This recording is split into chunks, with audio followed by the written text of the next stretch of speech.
I didn't hear much of that, but thank you anyway. I guess I will have to ask your forgiveness for pretending I'm in Italy with respect to starting time today. We thought the room was locked, so we were standing outside waiting to come in. So you saw my housekeeping here. I've got a number of files to go through as needed during our conversation. My agenda is to talk about personality disorders, where they come from, and what to do when you get one, other than bother others. Okay, some of you are speaking English. I'll ask you to let me know if I'm not speaking loud enough for you. Just say louder. So we can begin with a question of, instead of, well, what are personality disorders? If someone has one, what does that mean? You recognize it in others, of course. Don't know. I guess you're the bunch that doesn't use the DSM or the ICD-10. I mean, there are definitions that are controversial, but they exist, right? I know, if you have someone that bothers you, there's two things, and at least in our hospital, that happen. One is you're called borderline, somebody who makes trouble. You don't know what to do with them. They don't get better. And the other is to send them to me for referral. So I was, still am, working as a consultant at the University Psychiatric Hospital in Salt Lake City, Utah. And was the personality disorder lady. And patients got sent to me for consults for personality disorder. And it turned out that there was a better way to describe them. Our research suggested that we call them CORDS, meaning comorbid, often rehospitalized, dysfunctional, and suicidal, CORDS. And that was the population for our IRT clinic that went on for 10 years. And there we practiced IRT and had a research project. I'll tell you a little bit about that, but mostly I want to talk with you about you and your beliefs and see if we can come to agreement. So back to my original question, what is a mental disorder? I've now transformed it from personality to mental. I hope you know, how many of you are therapists or would-be therapists? Okay, and how many of you are primarily researchers? A few. I guess we have a number of people who are having identity problems. Or that isn't the whole universe that I covered, teaching or research. Maybe there's other things for psychologists and psychiatrists to do, I don't know. Well, okay, for those of you who are working with mental disorder, what is it? Your spouse, your siblings. Okay. Well, there are definitions, right? And I don't know here, but in the US you have to start with symptoms when you're doing a treatment. And Freud said to start with symptoms too, for those of you from psychodynamics. You may or may not recall. He said that, what? What did Freud say about symptoms? My goodness. You've been standing in the cold and you're still asleep. So. Well, he said they're a signal of what's going wrong. They didn't focus on them, but they were a signal, and I believe that's right. In fact, I am so convinced that that's right that I've worked with what I call a natural biology of mental disorder, a natural biology, meaning I start with Darwin's theory of evolution. So what would Darwin say about mental disorder? I'm going to projective identification here. I'll make you suffer as much as I did. So what would Darwin say about mental disorder? Would he say you inherited a defect and you need to be supported and chemically and psychologically for your lifetime? I'm very sorry about that, but we'll help. I have a sarcastic gene. I can't help it, but I guess you can. What would Darwin say about mental disorder? Imagine, just imagine. I do thought experiments all the time. It's not adapted to the environment. Yeah, I can't hear you. I'm really old, and I don't hear too well. Really old, really old. He's not adaptive, yeah. Thank you. Shout and I'll be happy. Thank you. Yeah, he would talk about the maladaptive nature of it. And then we have the cause of, well, why do we have it if it's maladaptive? Okay. I don't want to get too rhetorical here, but do you have a belief system of how you get maladaptive symptoms of mental disorder? Somewhere in time, they were needed.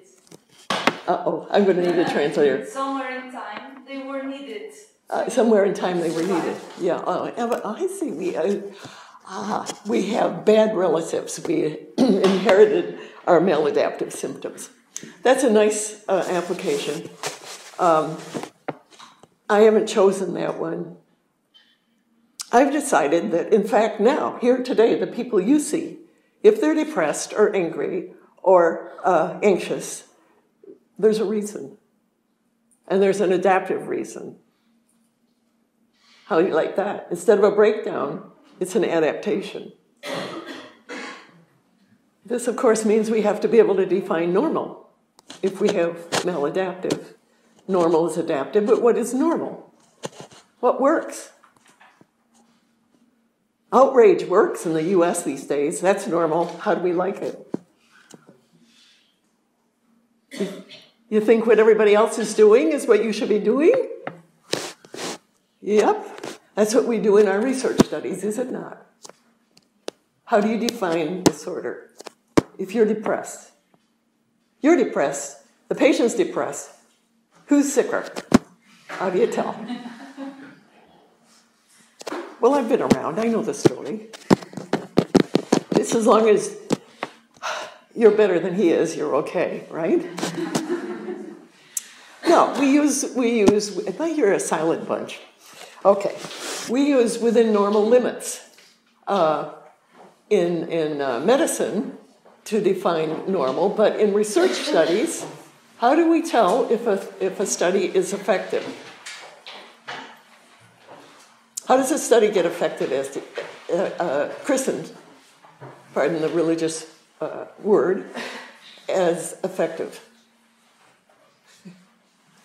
Our randomized control trials christen effective therapies. I just made that up. It's a terrible joke.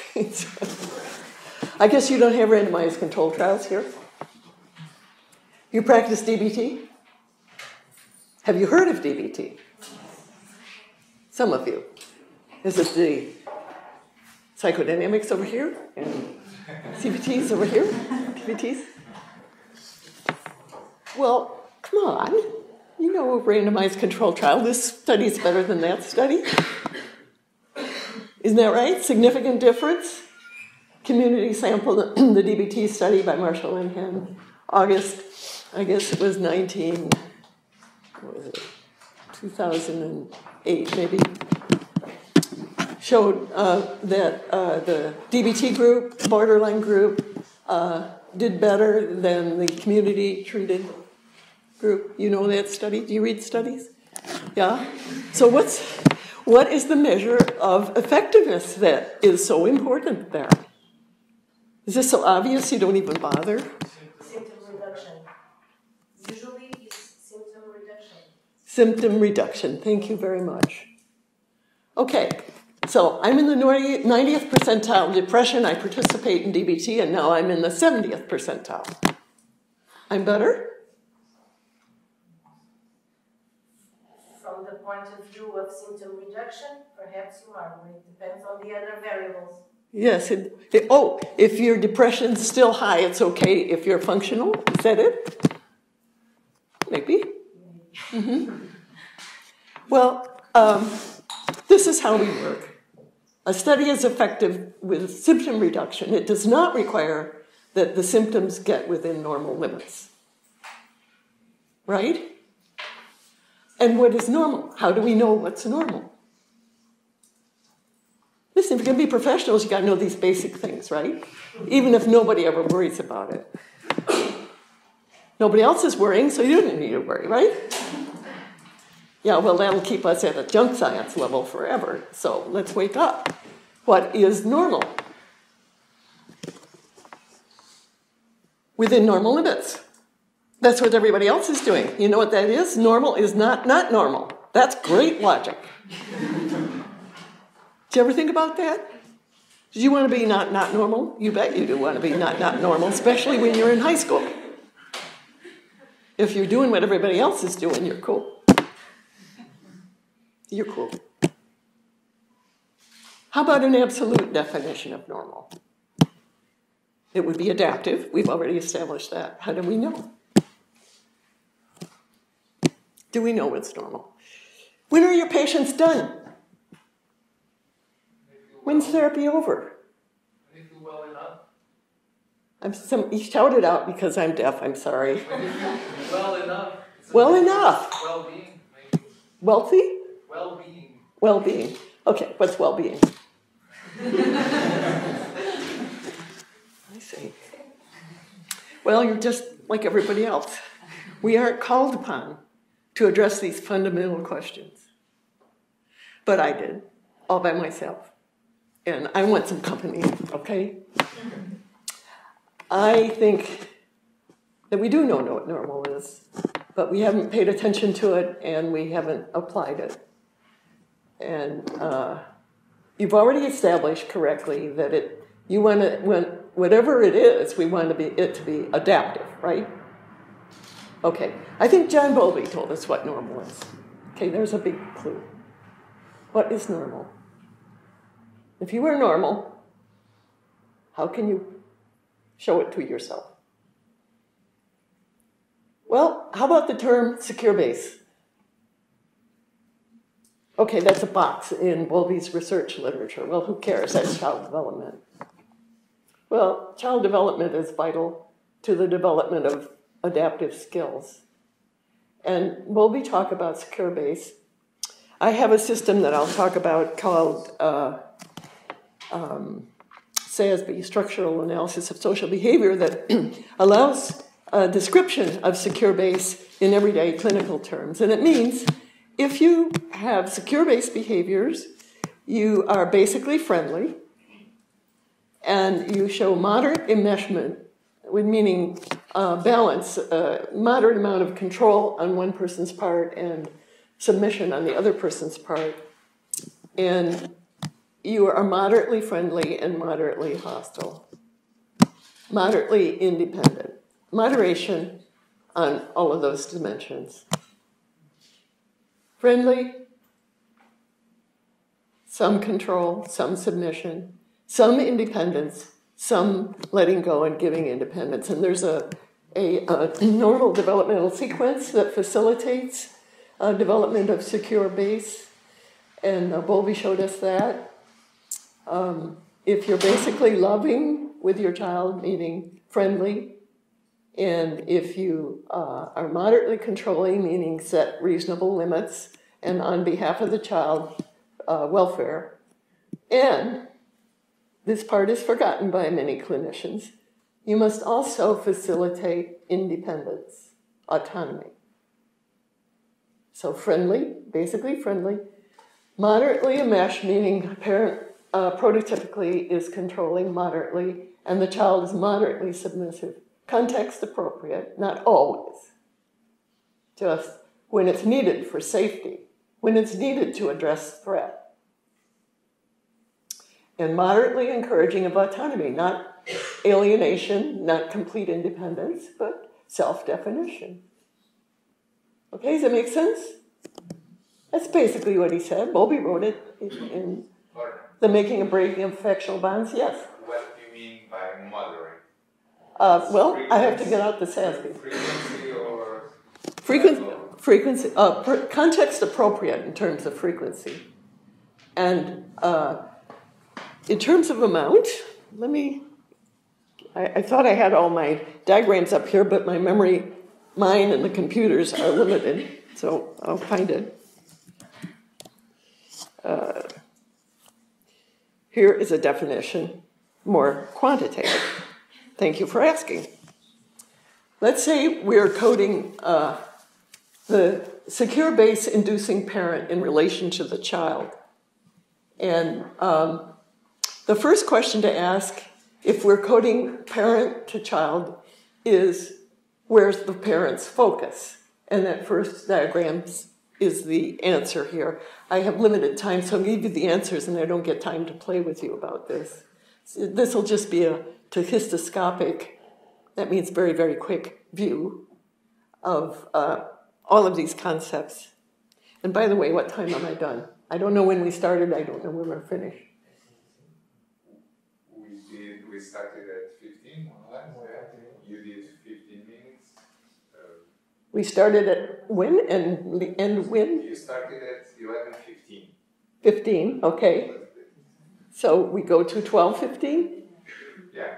You have to get, you have to time yourself, right? And I do too. 12:15. Okay, 12:15, okay? Okay, all right, continuing with this. So I am going to get to the amount. I'm just working up to it, okay?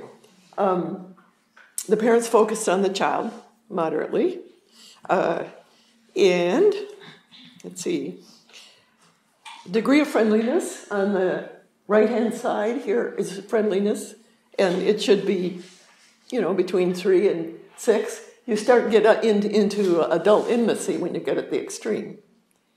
And so quite friendly, around 6, and not at all hostile, except when needed for certain situations, which I'll come to. And then the third differential for dissecting the underlying dimensions of a concept such as secure base is interdependence. At the bottom is highly interdependent. One person's controlling, the other person's submitting extremely. That's the military, right? And the homes of patients, according to data I have. Emphasis is on obedience. You do what I say. Not like, be careful, it's dangerous when you cross the street. That's moderate, friendly control. Do it, I said so. That's extreme control. And if you take the warmth out of control, you've got trouble. If it's warm and on behalf of the other person, it's a good thing, not a crime. True for therapists, too. You need to take control. If you don't send a bill. You can't do any influencing. Why should anybody pay you? But it has to be benevolent and friendly and informative and help achieve normalcy. So, have I defined moderate adequately? It's not too far down on that scale. And then those dimensions combine to give roughly 4 quadrants of relating. Starting at clockwise, upper right, it's friendly autonomy. That's a concept that's not very well understood. How can you be friendly and still be separate?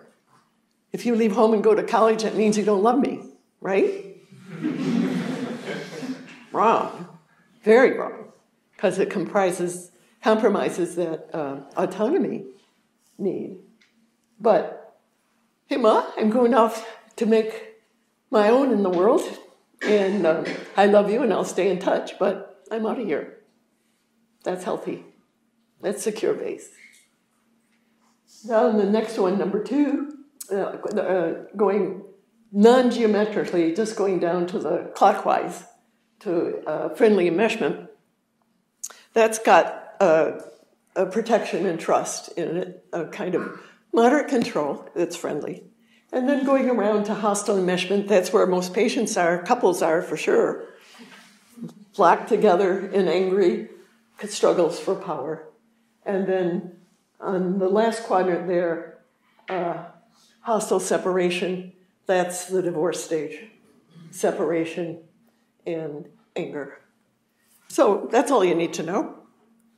for the general idea. But I combine those definitions into all degrees of complexity, this being my favorite, of course. So when we get into the finer degrees here, we can get into much better descriptions. So the therapist's position of friendly autonomy is about at 2 o'clock there.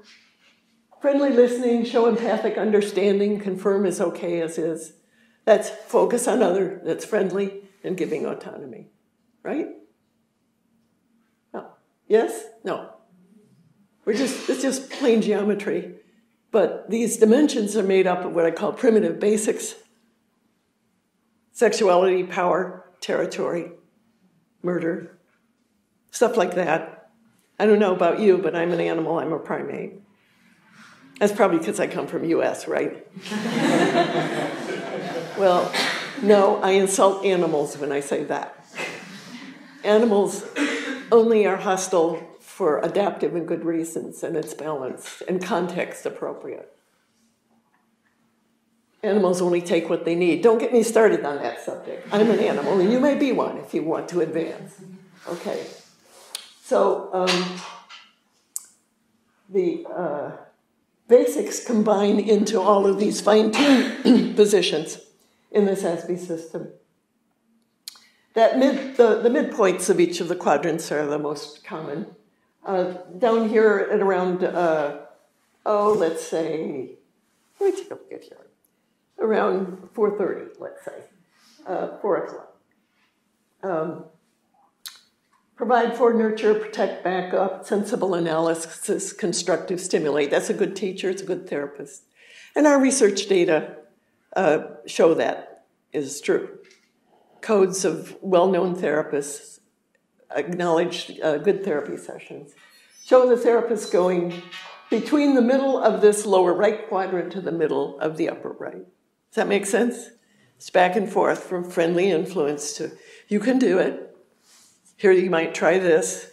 That's a boy.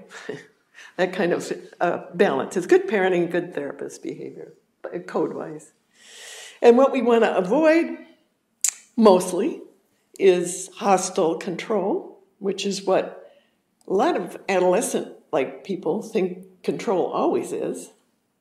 So looking around at, let's say, 7:30 or so, we have accuse, blame, put down, act superior, divert, mislead.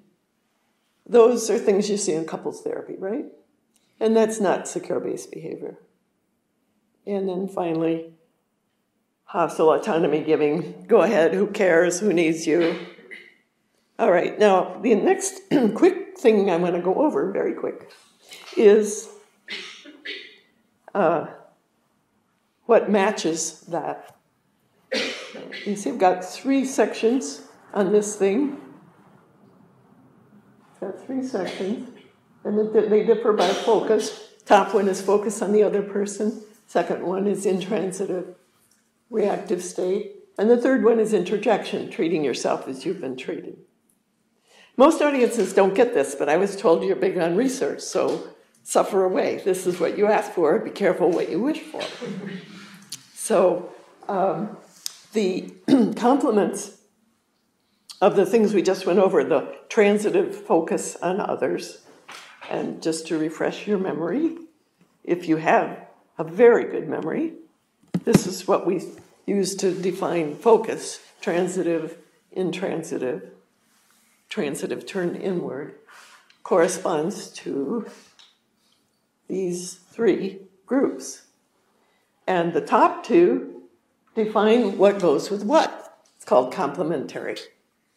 So if the therapist is mostly here, and let's see, does this show up here? Yeah, it does. If the therapist is mostly here, then that same 2 o'clock region is matched typically here.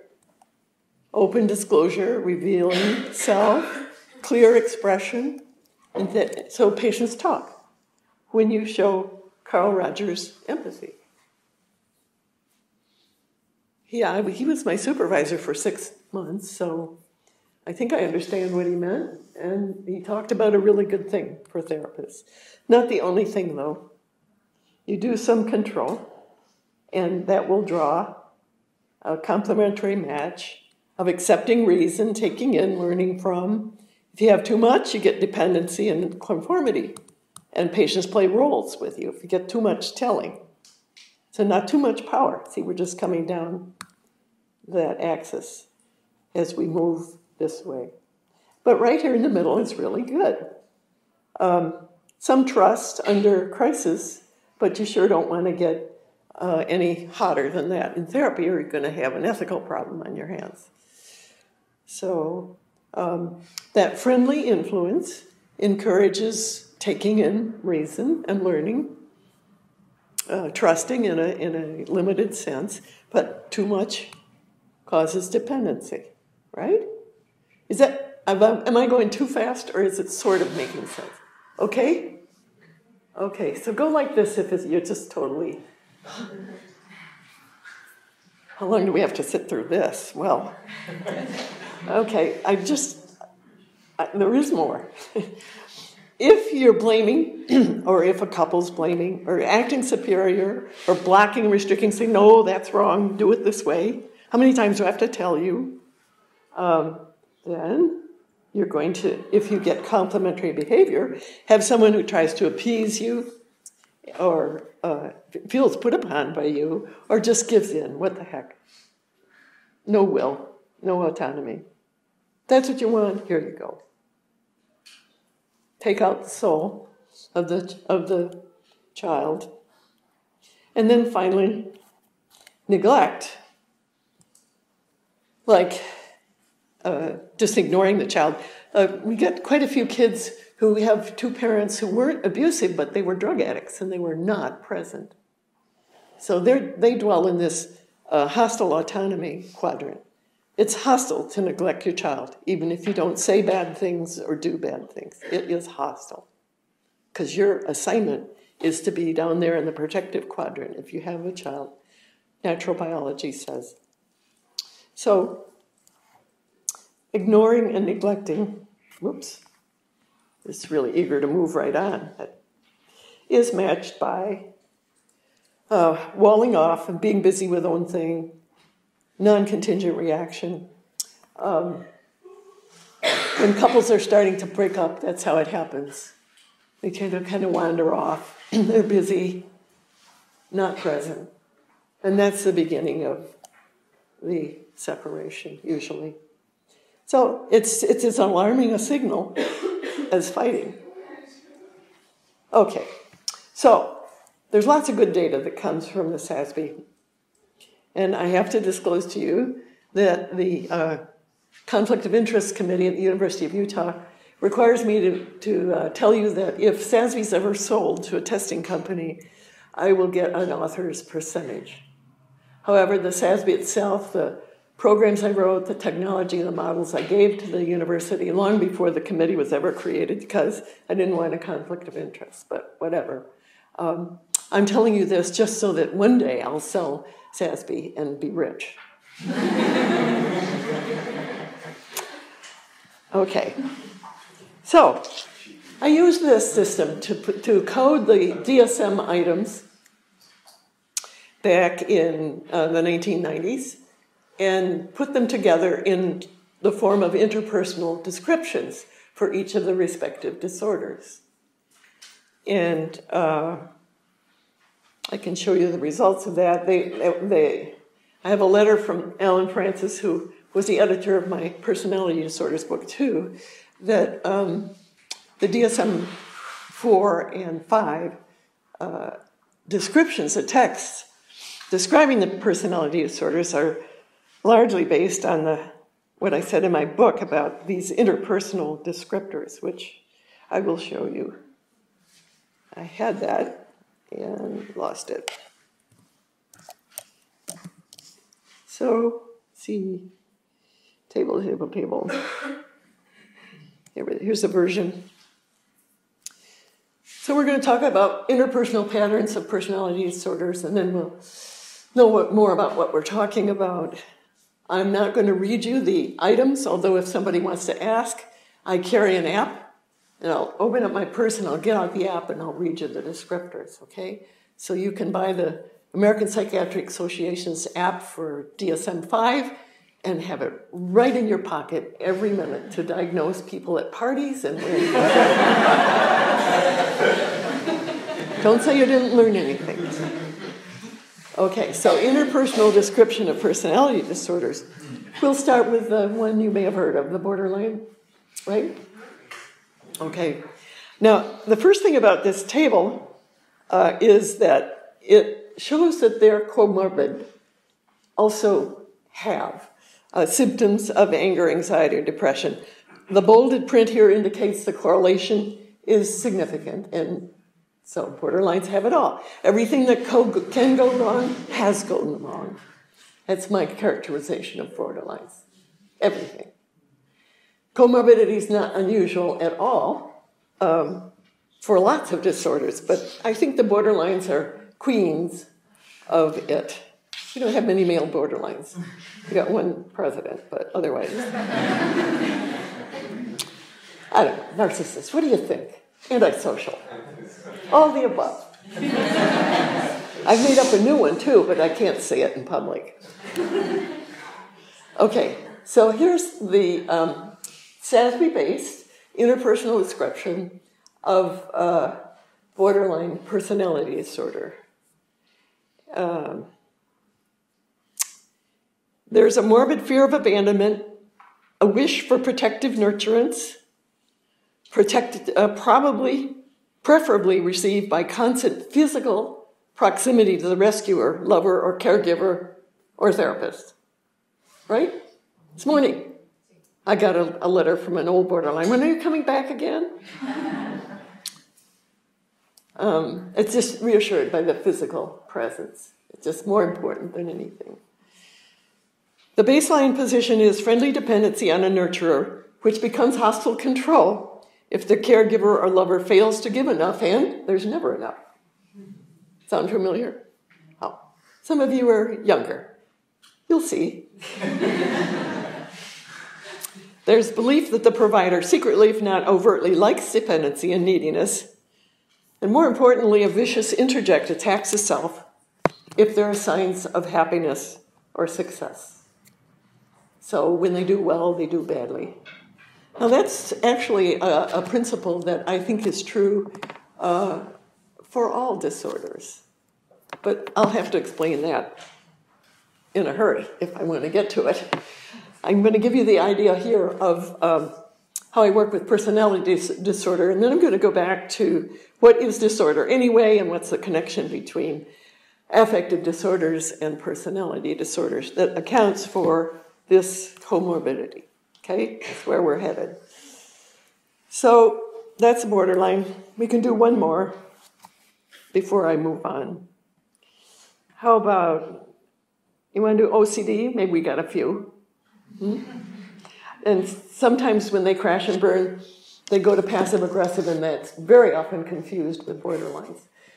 Because passive-aggressive also is transitive in terms of trying to force care and implying that you're no good if they're not better, right? You heard that one? My misery is your command. And I haven't gotten any, you've taken all this money from me all this time and I'm not any better. What are you going to do about it? Yes, I can tell who's experienced and who's not, okay. So OCD is where some of us start out, okay? And that's comorbid with, remember, anger and anxiety. Now in a little bit, maybe right now, I'm going to ask, why is that adaptive? We are going to get back to the beginning here. If you're OCD, meaning you are in control a lot of the time, in order to make things perfect, why would it be adaptive to be angry?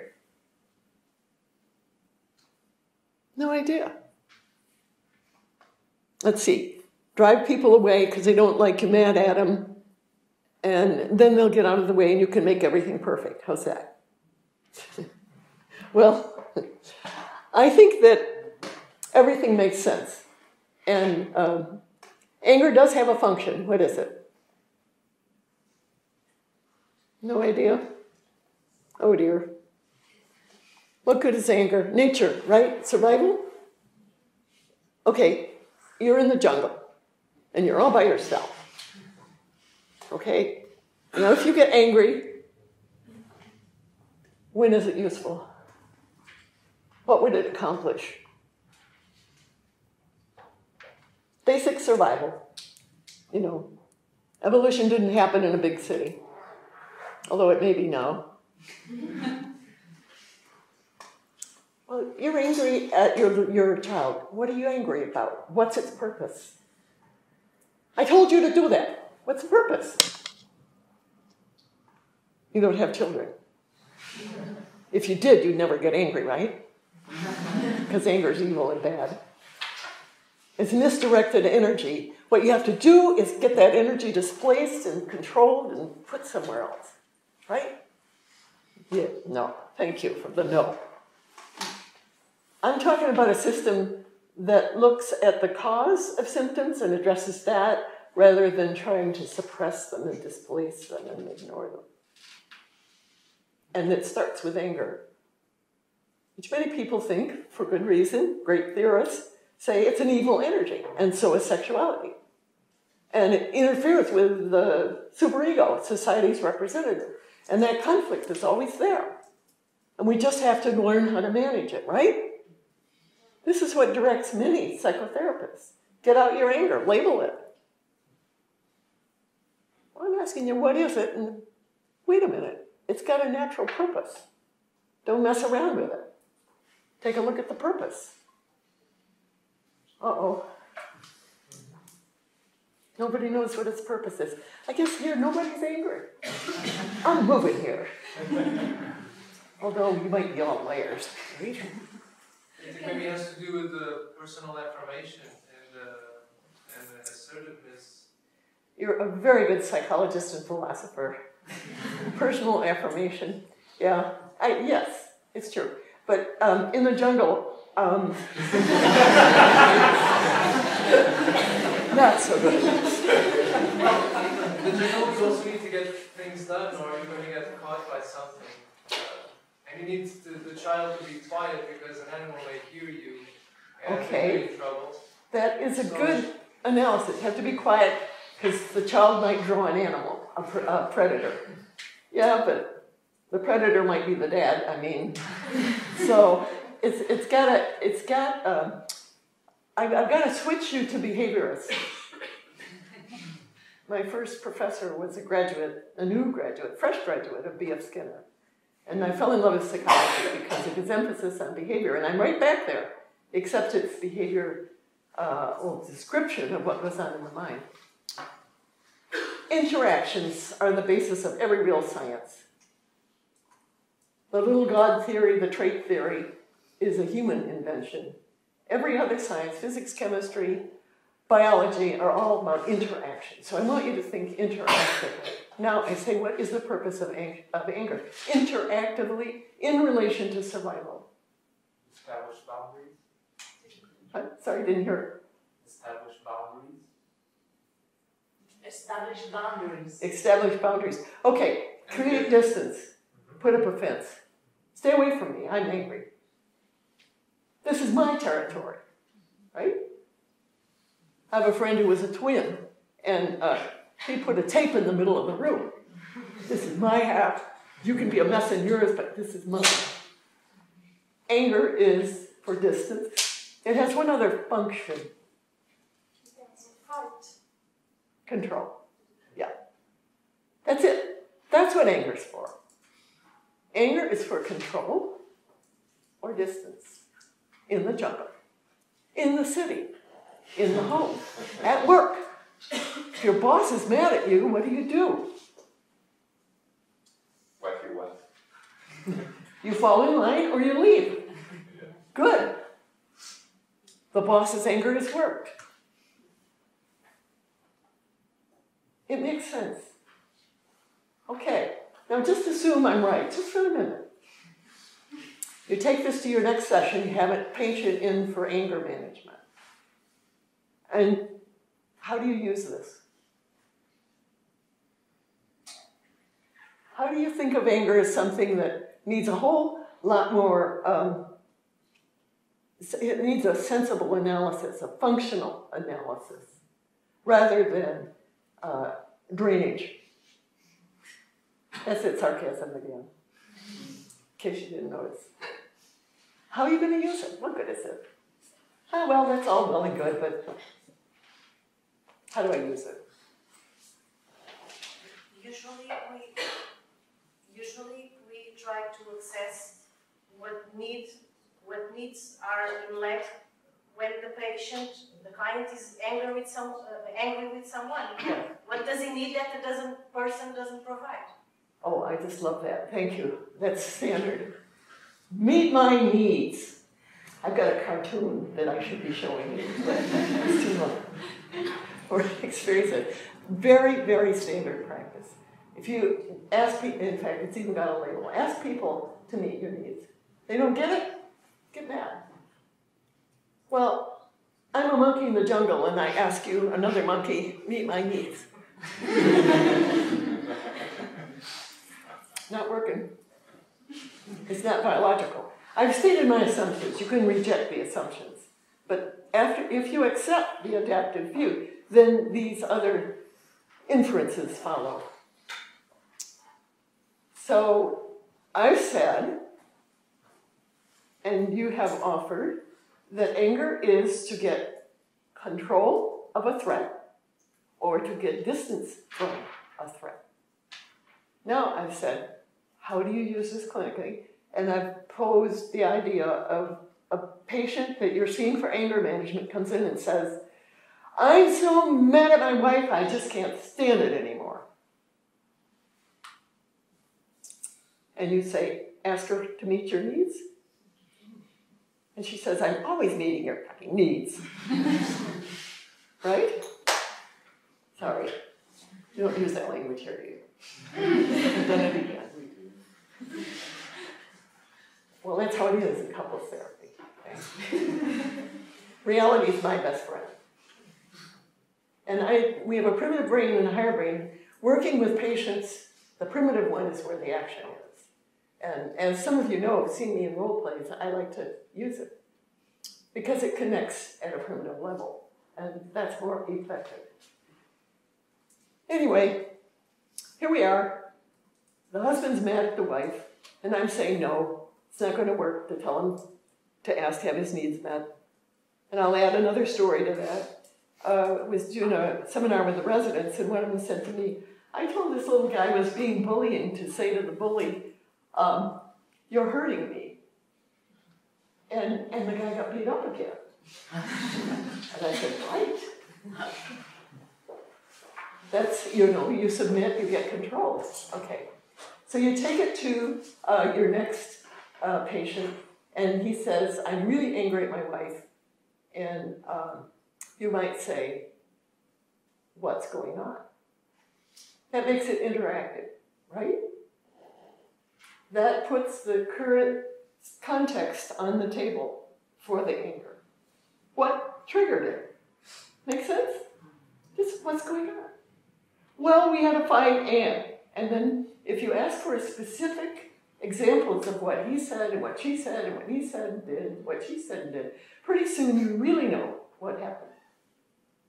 Don't allow words like she wasn't loving enough, because if somebody says that to me, I don't know what that means. I would say, well, if she loves you, what would she have done? Well, she would have done what I'd said. I'd say, oh, well, so you got angry when you didn't control her. You hear the translation to behavioral conversation that's based on he said, she said, he did, she did. Yes or no? Yes. It's essential. Essential. Drop your inferences, drop your abstractions. Get down to the lowest primitive level. Remember, animals are honest. Animals don't aggress when there's not a purpose, when they don't need control or distance to save themselves or their offspring. So it's good. to be primitive in the uncontaminated sense. If you want to know, I'm an adamant critic of porn. That's really bad because it fuses destruction with eroticism. And so, just in case that getting primitive means that, it doesn't. It means what's adaptive and useful in the community. So, okay, you find out that he wants to control her, and then you go through this response he has of raging to get control, which is probably excessive, right? And you work with his need to control. And you find out that when he's doing that, you ask, roughly speaking, have you always done this? No. When did you start? Oh, I don't know, when I first started dating. Any other experience with it? Well, my dad was always angry. And so you'll find out that, especially in love relationships, people are copying what their caregivers did. They're either like them, or they're acting like they did with their caregivers, or they're treating themselves like they were treated. So that's called identification, or recapitulation, or interjection. And I got lots of I have a reference in the Journal of Personality Disorders with Ken Critchfield that confirmed the presence of the copy processes, all of them, at the group level, between individual level, with a control for base rates. And another publication, I don't remember which journal, I can look it up, that shows that it holds within individuals as well. So these copy processes do exist. In large samples, we have outpatient, inpatient, and normal samples. So if you really want references to some of the things I say, I'll be happy to provide them to you. I have to get my email to have it. Okay? Feel free. I can send them to you individually. I can't post them because that violates copyright. But for individual use, it's permitted. So I'd be happy to have you read these papers.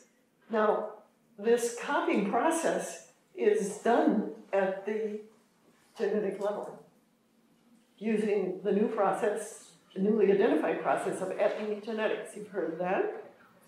Epigenetics. And it's heritable.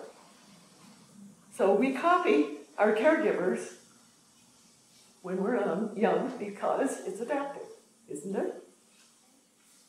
How else would we learn how to know what to be afraid of and how to be safe? How could you possibly pre-program that? Yeah. I'm sorry? Yeah, I can hear you as well. You can't hear me? Oh, good. My buddy. I'll talk to you, and if I succeed, it'll work. If you get closer to the... Oh, I got too far. I got to get in line here. Come on. Is that working better? Press the button. Just like a person with disuse, it stopped. I discovered that with your muscles. I go and I don't go to the gym for 3 months and I've turned to mush. Yeah. So, okay. So, well, I forget exactly where I was, but I was talking about how with the patient that you want to address the function of the anger, if that's the problem, interpersonally, in specific terms, and with respect to the working with the goals of it. And then I was saying these patterns that we have for how to use anger, for example, or how to have a borderline personality disorder, for example, are acquired by copying our caregivers. This is an attachment-based theory of development of the threat and safety systems. You're only getting 2 days worth of workshop in 60 minutes. Yes? How did you measure copy in those papers you mentioned? The copy processes, how did you measure them? How do we measure the copy process? Okay, a research question. How do we measure copy process? I showed you the SASB model. There's a questionnaire called the SASB Intrex, which has patients rate themselves and their perceptions of themselves at best and worst, and their perceptions of their significant other at best and worst, and their perceptions of mother and father when they were age 5 to 10, and their perceptions of mother and father relating to each other. The items are randomly scrambled, and they rate them on a scale from 0 to 100, with 50 marking true. The copy process is measured between subjects by correlating the 8 points on the SASB model for my significant other focuses on me, that's transitive, and me with my significant other, intransitive. Remember, randomly scrambled items, but pulled together in that order. If the correlation is significant, that shows a correlation between how I related to, say, father and how I'm relating to my spouse, or father transitive with me and spouse transitive with me. So all those combinations and permutations comprised of different copy processes, and in real data sets, the order is there. Take the same data and scramble it randomly, no order. Same base rates. Okay? Again, Journal of Personality Disorders, and one, I think it was psychiatry, I'm just not sure what the other was. One was at the between subjects level, one is at the within subjects level. My father and my spouse, is that correlation 0.71 or more? Okay? And what's the distribution? I could show you graphs of that at the individual level. Actually, I will. Ask and you shall receive. Here, let's see if I don't do a brain cramp here. Let's see. Let's see. Oh, shoot. Let's see. Here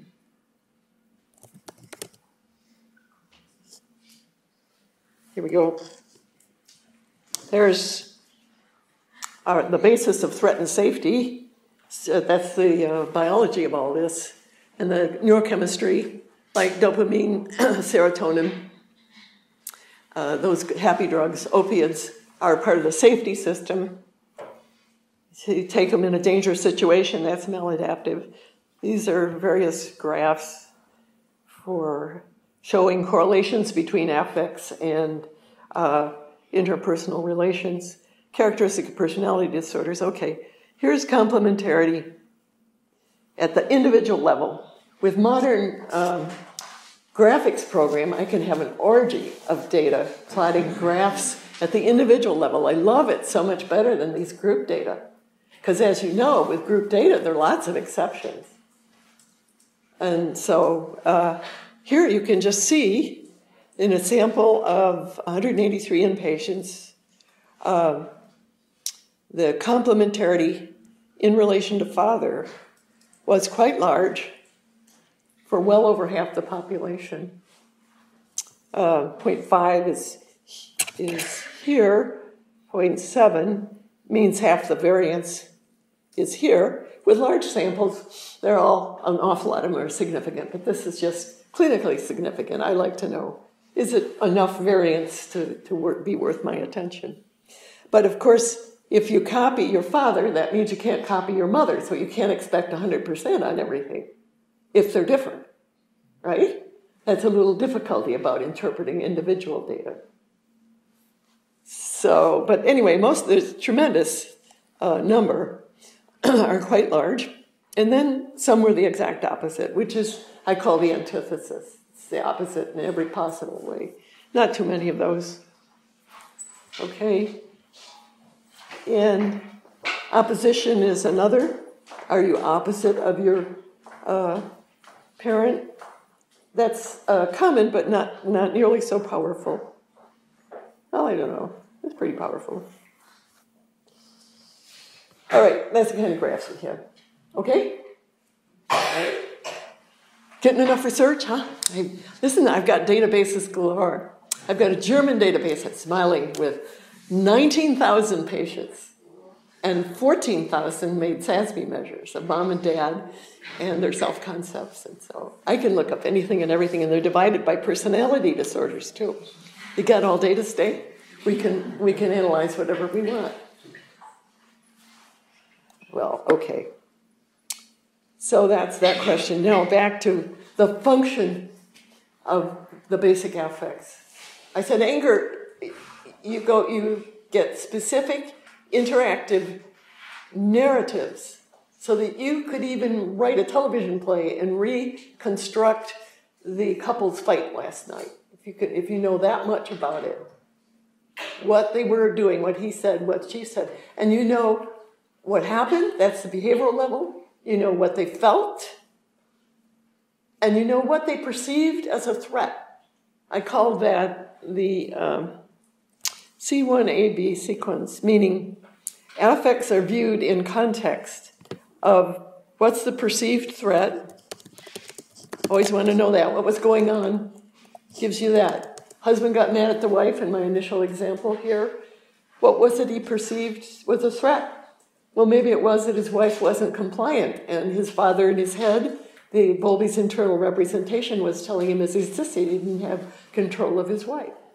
So he was threatened by loss of his father's love, right? Now, I can check all that by interview, by, what did you say? What did she say? How did you feel? How long have you felt that way? Do you have any idea where this came from? Well, yeah, my father used to do that. Oh, well, what would happen if your father were here now and he could hear you? He would be, you call me a sissy. You can check it. They know. You've just got to invite it. If we had time, I could demonstrate it and you could see. How are we doing? We got 6 more minutes. I want to do the function of anxiety and depression. And then I'll be happy after I do this contextual thing. Perceived threat, I call that primitive brain. I'm going to get this down here. Perceived threat. And I symbolize that with this. And what's the affect that's triggered by that? Use the threat affects from the sympathetic nervous system are anger, anxiety, and depression. I hate autocorrect a lot of the time, but just there I had a mistake, I corrected. I thought that's terrific. The threat, what's the affect that came up? And then as the biologists say, these affects are supposed to predispose adaptive behaviors. That's biological language for 100 years. Predispose adaptive behavior. But affects aren't energies all boxed up by themselves, waiting for a German philosopher to define them. They evolved because they have a purpose.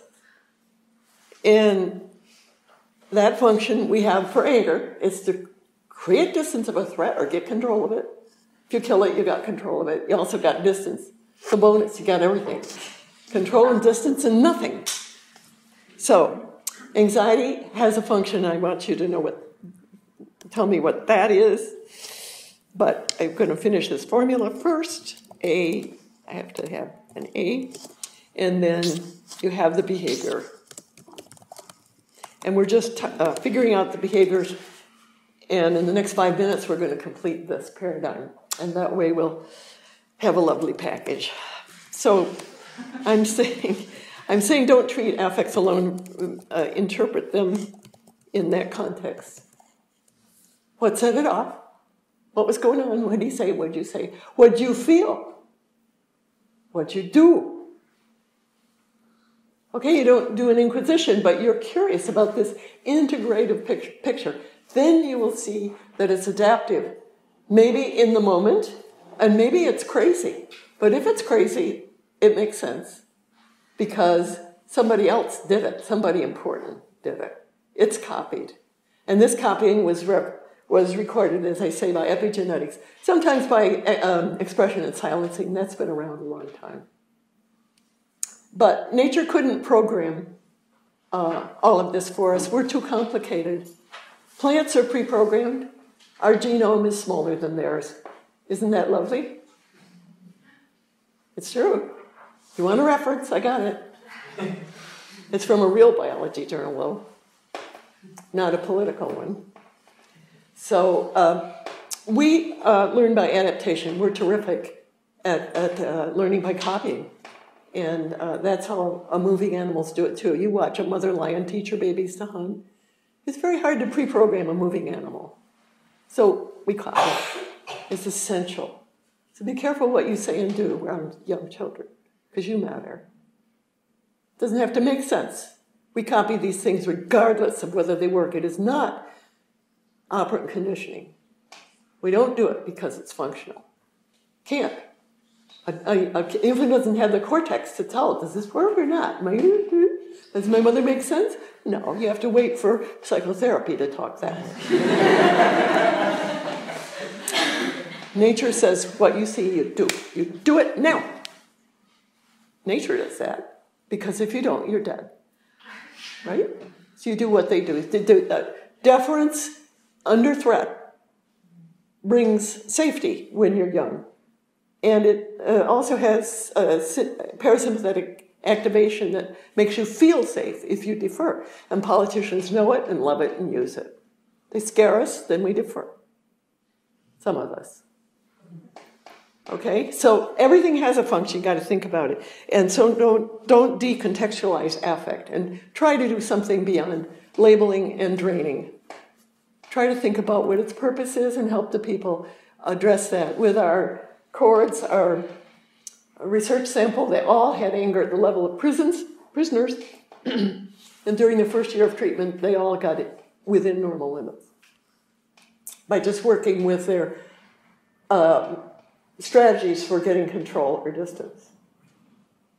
Never mind the anger. It goes away if you don't need it. Okay? So C1AB is what I would like you to think about.